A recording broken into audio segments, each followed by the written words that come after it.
I'm Brad Nichols. I'm the Director of Enforcement and Vice Executive Director at Calgary Humane Society. Welcome to our social media takeover. This is the Q&A.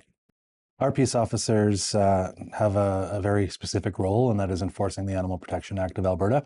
And so animals that are in distress as a result of neglect, abuse, or abandonment, that is what our team investigates and enforces.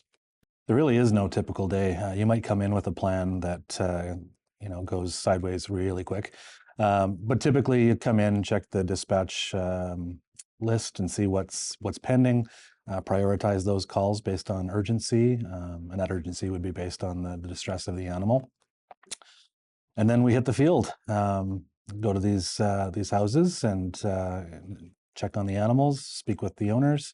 And if we, come upon an offense that requires intervention, we have law enforcement authorities to deal with that. At this point, there's standardized training in place, and so if someone comes in without the qualifications or policing history, they're required to go through what's called a Community Peace Officer Induction Program, which is a 6-week course that has multitude of modules that all peace officers in Alberta, regardless of their mandate, fulfill. Once they've graduated that, they come here and get some on-scene training with regards to animals and specifics about the act that we enforce. All in all, it's about a 6-month process to get a peace officer up to snuff. Yeah, generally these are criminology or justice studies students, but that doesn't mean we wouldn't entertain the idea of a social work student or something adjacent. Quite a few different types of peace officers that work for the city, but I imagine our closest comparison would be City of Calgary Animal Services. They work with animals as well. They're on the end of protecting people from animals with bylaws, whereas we kind of do the opposite. We protect animals from people. Calgary Humane Society is the only mandated agency in Calgary to enforce the Animal Protection Act. There are other peace officers out there that carry an appointment for it, but that's just if they happen upon something. It's not mandate. So typically these files are getting filtered to us anyways. Like I mentioned earlier, the police do cover some calls for us after hours, which is usually something that's pretty high level and egregious, which also may rise to the level of criminality and make it their mandate anyways. But yeah, we are kind of it for Calgary. I think complainants sometimes think that we can just go and take the animal away with very little investigation, which is not the case. We are a law enforcement unit, and we have to abide by the Charter of Rights and Freedoms, as well as our legislation and authorities. So, we have to have reasonable and probable grounds of an offense in order to attend, and then we always have our authorities in the back of our minds just to ensure that we're abiding by them. We do have mechanisms to intervene on animal cruelty, obviously, but it's not just an automatic removal. There is thought put into it, there's investigation put into it, and at the end of the day, when we remove an animal, we need to be relatively certain that it is in distress, and then that's verified by veterinary professionals once we do seize. We work very closely with Calgary Police. We both have authorities in the area of animal cruelty. For them, criminal code is relevant, and there are criminal code specific sections for animal cruelty. Of course, we enforce the provincial act as well, and there's such an overlap between these two pieces of legislation that we're never quite sure where it's going to land until probably most of the way through, if not at the end of the investigation. So, sometimes we get involved with them on a joint investigation. Sometimes we pass it off if it's blatantly criminal, but sometimes we do the full investigation and hand off to CPS for criminal charges if that's appropriate. But ultimately, having this partnership with Calgary Police, it expands our toolkit, allows us to add criminal charges to the appropriate types of offenses. Yeah, there's never any harm in reporting. I mean, we do our due diligence both at the dispatch level and then at the officer level as well to make sure that we have adequate and reasonable grounds for attendance of these files. So, I mean, get it off your conscience. Call in, let us know what's going on. Worst case scenario, we say that's not something that's covered in the legislation. But really, if you're concerned, it's kind of a see something, say something situation.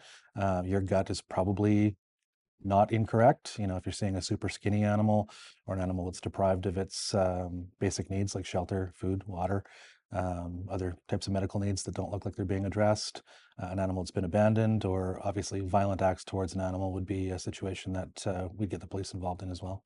A couple of different ways, a couple of different agencies as well. But for us, you can call us at 403-205-4455. That gets straight through to our dispatch center, as well as an online submission form that we have on our website at www.calgaryhumane.ca. After hours, typically after 6 p.m., we don't have personnel after hours, and so CPS becomes the responder at that point. So anything egregious, at risk of death or grievous harm, those are things that should be reported to the police after hours. And we do talk on a regular basis, and so, you know, information's not necessarily slipping through the cracks. We just want to make sure that those really important files are attended in a timely manner. Humane education is important. It is the prevention that occurs and hopefully stems some of the offenses that we end up investigating. And so our humane education department does put on summer camps every year for kids. And there's one specific camp that is an immersive animal protection experience. And so we put these kids through mock scenarios, investigations, a mock trial, lots of guest speakers between our peace officers. We bring in external speakers as well, Crown prosecutors, police, a forensic veterinarian. It's a really interesting camp. It can be really fun at its best. So we hope to fill that camp this summer and have fun with the kids. We get zero government dollars, which is unfortunate and something that we'll effort for in the future to try and find some sustainable funding. That said, we are incredibly lucky to have the support from donors that we do. I can proudly say that we've never shortcut an investigation as a result of funds. In the last 10, 12 years, we've investigated cases that have gone to court and then ultimately created sentences that can be used as precedent in the future. Most recent was the Alita August case. That was a case of several cats being tortured and killed. This case went through court and ultimately landed with a 6.5-year sentence, which is the longest by far. Prior to that, I think it's at 3 years was the maximum. And so, you know, these cases are used for future sentences as well. So definitely some pride in the team for doing a great job with these investigations and contributing to the national good for animals. In 2015, we seized 333 animals from a pet store, Riverfront Aquariums. All of these animals were in distress, unfortunately, for various reasons. Ultimately, this case, after investigation and charge, went to a 7-day trial, which is lengthy for an animal cruelty trial. And the first ever Calgary max penalty was levied against the owner and operator. So there was a $20,000 fine as well as a lifetime ban from owning or caring for animals, which is incredibly meaningful. There's only been 2 max penalties in Alberta history. That one, the pet store, as well as I believe a hog barn in northern Alberta. So it's nice to see that occasionally because on average, you're probably seeing somewhere in the range of 500 to 2,500 for the fine amount. And then for the prohibition, you're generally seeing something in the range of 2 to 5 years. Quite often now, we're getting lifetime bans as well, but there are sometimes exemptions on those as well. So this was a meaningful case insofar as the accountability that was levied against the owner. I mean, our department mandate is to have a positive impact on every animal we encounter. So I like to think that we have some effect on every file. That said, it's been a few years since I've been in the field primarily, so I'm going way back on memories there. But you know, I'm biased. I have to say that my dog, who recently passed, was a file that we dealt with back in 2012. We had seized her abandoned at a grow operation, and ultimately she spent the next 10 years afterwards with me. So I know that I had a lasting effect on that animal. Beyond that, you know, the big cases, the ones that go forward and create precedent in court, those leave a lasting impression as well.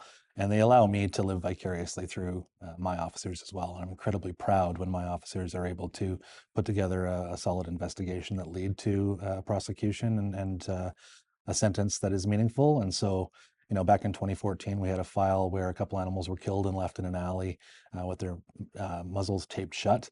That file was investigated by our now field supervisor, and I couldn't have been more proud with how she handled it from start to finish.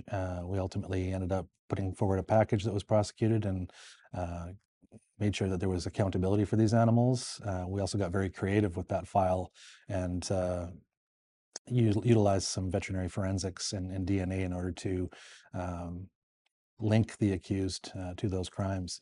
And so we created some awareness that we existed as an enforcement unit at that point, and I kind of think that put us on the map and allowed for the public to know who to report to and what to report.